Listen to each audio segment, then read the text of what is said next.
Hello student, आप सभी को अपने चैनल एग्जाम फ्री पर स्वागत है। तो आज जो मंथली का एग्जाम हुआ जून टेक है 2024, तो इसका एग्जाम देखने जा रहे हैं। एग्जाम का आंसर ये ओरिजिनल क्वेश्चन है, सेट देखिए 117 का कोड है। तो जल्दी से जल्दी आइए, इसका जिसका भी एग्जाम हो गया आंसर मिला लीजिएगा, और जिसको नहीं एग्जाम हुआ तो आपको एग्जाम को लिख लेना है, ठीक है। और यही आपको ओरिजिनल क्वेश्चन है। क्वेश्चन नंबर 1 है कि एक बिंदु आवेश Q से r दूरी पर विद्युत विभव का मान कितना होता है। तो 1/4 साइलेंट Q/r होता है, ठीक है। अगला है कि Q आवेश का पृष्ठ घनत्व बराबर होता है, पृष्ठ का आवेश का पृष्ठ घनत्व होता है कुल आवेश बटा में कुल क्षेत्रफल। ऑप्शन नंबर इसका बी सही जवाब मारिएगा।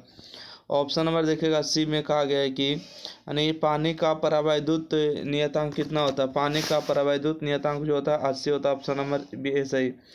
क्यू आवेश से आवेशित r त्रिज्या वाले गोले की विद्युत धारिता होती है, ठीक है। क्यू आवेश से आवेशित r त्रिज्या की गोले की धारिता कितनी होती है।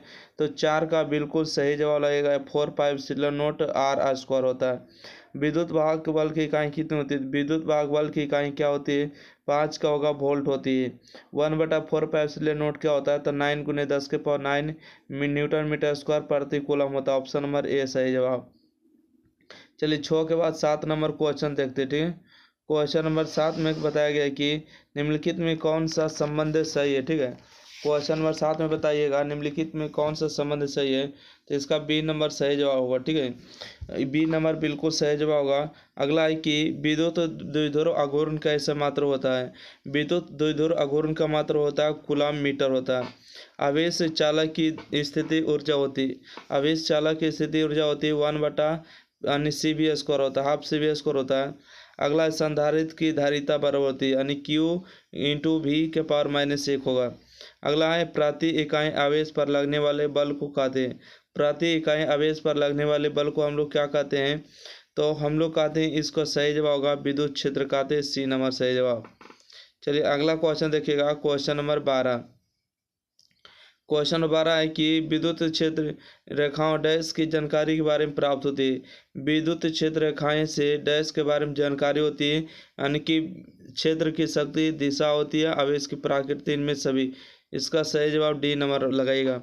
अगला है विद्युत द्विध्रुव आघूर्ण P एवं विद्युत क्षेत्र की तीव्रता E के बीच का कोण का मान कितना होगा कि द्विध्रुव स्थिर साम्य अवस्था में स्थित रहे। तो 13 का बिल्कुल सही जवाब होगा 0 डिग्री। अगला है चालक पदार्थ से बने असीमित आवेशित पतली चादर की सतह के निकट स्थित किसी बिंदु पर विद्युतीय क्षेत्र का मान कितना होता है। तो इसका सही जवाब है कि σ/2πε0, ठीक है। σ/2ε0 कह सकते हैं। अगला है कि किसी किसी गोलीय पृष्ठ के अंदर +Q आवेश रख दिया जाए तो संपूर्ण पृष्ठ से निकलने वाला कुल विद्युत फ्लक्स कितना होगा। तो 15 का बिल्कुल सही जवाब होगा बी नंबर, यानी Q/ε0 होगा। अगला क्वेश्चन देखिएगा, क्वेश्चन नंबर देखिएगा 16 है, यानी यदि 100 वोल्ट तक आवेशित करने पर एक संधारित्र में संचित ऊर्जा 1 जूल हो तो संधारित्र की धारिता होगी कितनी होगी। तो 16 का सही जवाब होगा डी नंबर होगा, ठीक है। 2 गुने यानी कि 2 × 10⁻⁻4 फैराड होगा। अगला है कि प्रभावी धारिता 5 माइक्रोफैराड को प्राप्त करने के लिए प्रत्येक 2 माइक्रोफैराड धारिता के कम से कम कितने संधारित्र की आवश्यकता पड़ती है। 17 का सही जवाब बी नंबर होगा।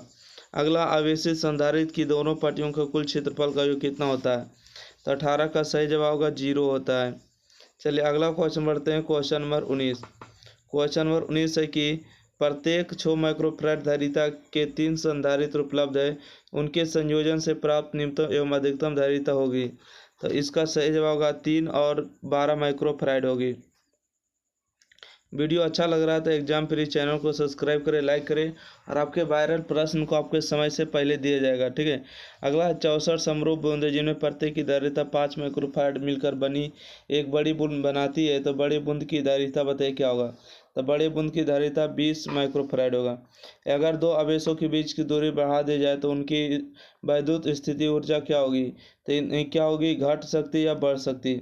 अगला है +10 माइक्रोकूलम और -10 माइक्रोकूलम के बीच आवेश वायु में परस्पर 40 सेंटीमीटर की दूरी रखे गए निकाय की वैद्युत स्थिति ऊर्जा होगी। तब 22 का सही जवाब होगा आपको 2 - में 2.25 जूल होगा। अगला क्वेश्चन है कि विद्युत द्विध्रुव की निरक्षीय स्थिति में विद्युत विभव का व्यंजक कितना होता है। तो 23 का बिल्कुल सही जवाब लगाएगा 0 होता है, जो कि ऑप्शन नंबर डी पर दिया गया है। ठीक है, इसका सही जवाब क्या होगा, ऑप्शन नंबर डी होगा।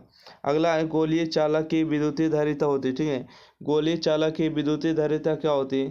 तो इसका सही जवाब होगा यानी कि सी बराबर 450 होता है। एक एन एफ बराबर होता है 25 का सही जवाब क्या होगा,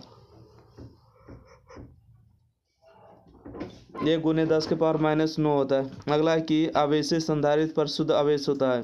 तो 26 का सही जवाब ए नंबर होगा। निम्नलिखित में कौन विद्युत द्विध्रुव के कारण विभव के लिए सही है। तो 27 का सही जवाब होगा आपको भी यानी कि अनुपात -r² के होगा। अगला क्वेश्चन देखिएगा, क्वेश्चन नंबर 28। क्वेश्चन नंबर 28 में कि संधारित्र के समानांतर संयोजन में कौन सी भौतिक राशि प्रत्येक संधारित्र के लिए समान रहती है। 28 का सही जवाब सी नंबर होगा विभवांतर। किसी चालक की विद्युत धारिता का व्यंजक होता है, बताएगा किसी चालक की विद्युत धारिता का व्यंजक होता है तो सी बराबर क्यू बटा बी होता है। 1D ग्राफ एक जनित्र एक ऐसा यंत्र है जिसके द्वारा उत्पन्न किया जाता है उच्च वोल्टेज हाई वोल्टेज को उत्पन्न किया जाता है। तो आप लोग अपना स्कोर जरूर बताएगा कि 30 नंबर में कितना क्वेश्चन आप लोग को सही हुआ। ठीक है, और आप लोग को कल से जो आपको रेगुलरली आपको टाइम से पहले आपको क्वेश्चन दिया जाएगा और इस तरह से आपको सब्जेक्टिव क्वेश्चन दिया गया था। अगर कोई भी विद्यार्थी सब्जेक्टिव क्वेश्चन देखना चाहते हैं तो ज़रूर देखिएगा, क्योंकि आपको मंथली एग्जाम से ही आपको जो वार्षिक एग्जाम होता है उसमें पूछे जाते हैं। ठीक है, तो फिर मिलता है अगले वीडियो के साथ। जब तक के लिए लाइक करें, शेयर करें, एग्जाम्परी को सब्सक्राइब करना ना भूलें। अगर इसका ग्रुप में जुड़ना चाहते हैं इसका PDF वगैरह के लिए तो आप लोग जुड़ सकते हैं। इसके लिए नंबर है 90 65 71 94 39। ठीक है, वहाँ पर आपको सारा कुछ PDF वगैरह दिया जाता है। धन्यवाद।